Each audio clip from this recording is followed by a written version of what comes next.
హుస్నాబాద్లోని వ్యవసాయ మార్కెట్లో కేడిక తారవ్వ రైతును ఇలా చూసిన వారు గుండెలు ద్రవించాయి. రెక్కలు ముక్కలు చేసుకుని పండించిన వడ్లన్నీ నీటిపాలయ్యాయంటూ నష్ట పరిశీలనకు వచ్చినటువంటి సిద్దిపేట కలెక్టర్ హైమావతి కాళ్లపైన పడి బోర్ను విలిపించారు.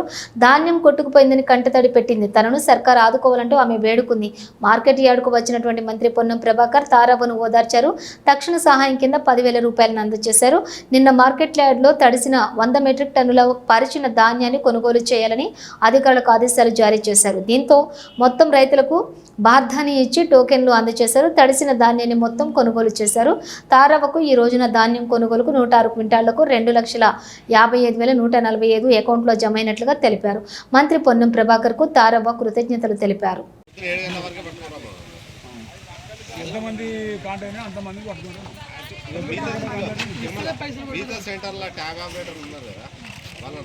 మంత్రి గారు వచ్చిండ్రు, పొన్నం ప్రభాకర్ వచ్చిండ్రు. ఆయన మీకు ఏదన్నా సహకారం చేస్తా అన్నారు, పచ్చితో కొంటామని కొంటారు, సంచులు ఇచ్చి మీకు ఏదైనా సహకారం చేస్తా అని చెప్పిండ్రు. పొన్నం ప్రభాకర్ చెప్పిండ్రు, దగ్గర తీసుకున్నారు.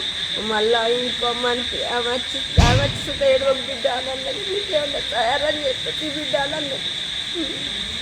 నిన్నటి రోజున భారీ వర్షానికి ఈ ధాన్యం అంతా నానినందుకు ఇలా మంత్రి గారు పొన్నం ప్రభాకర్ చూసి అందరికీ బాధానిచ్చి ఈ తడిసిన ధాన్యం ఏం లేకుండా అంత మొత్తం కంప్లీట్ చేయాలి, కాంట పెట్టాలి, అవారి దాకా మీరు ఎవరు పోవద్దని చెప్పి చెప్పుడు జరిగింది. మంత్రి గారు చాలా సంతోషంగా జరిగింది. ఎంఆర్ఓ గారు, ఆర్డీఓ గారు వచ్చి, తర్వాత మంత్రులు వారి వచ్చి ఒక గింజ లేకుండా మొత్తం తీసుకోవాలంటే పచ్చి వడ్లు కాంట వేసిర్రు, బార్దాని ఇచ్చిర్రు. ఆల్రెడీ కాంట అయింది, ఎత్తుతున్న లారీలు కూడా. సంతోషం అన్న. జీవితకాలం అంతా మన తెలంగాణలో మార్కెట్, హుస్నాబాద్లో మార్కెట్లో పోయిన వడ్లు ఏ ప్రపంచంలో ఎక్కడ పోలే. మాకు నిజంగా అన్న గ్రేట్ అన్న. నిధి మా పచ్చి వడ్లు తీసుకున్నందుకు కృతజ్ఞతలు. చాలా చాలా very very thanks. Ponnam Prabhakar అన్న, నమస్తే అన్న. పొన్నం ప్రభాకర్ గారు వచ్చిండ్రు. అన్నీ మొత్తం టోటల్ అన్నీ ఉంటారు.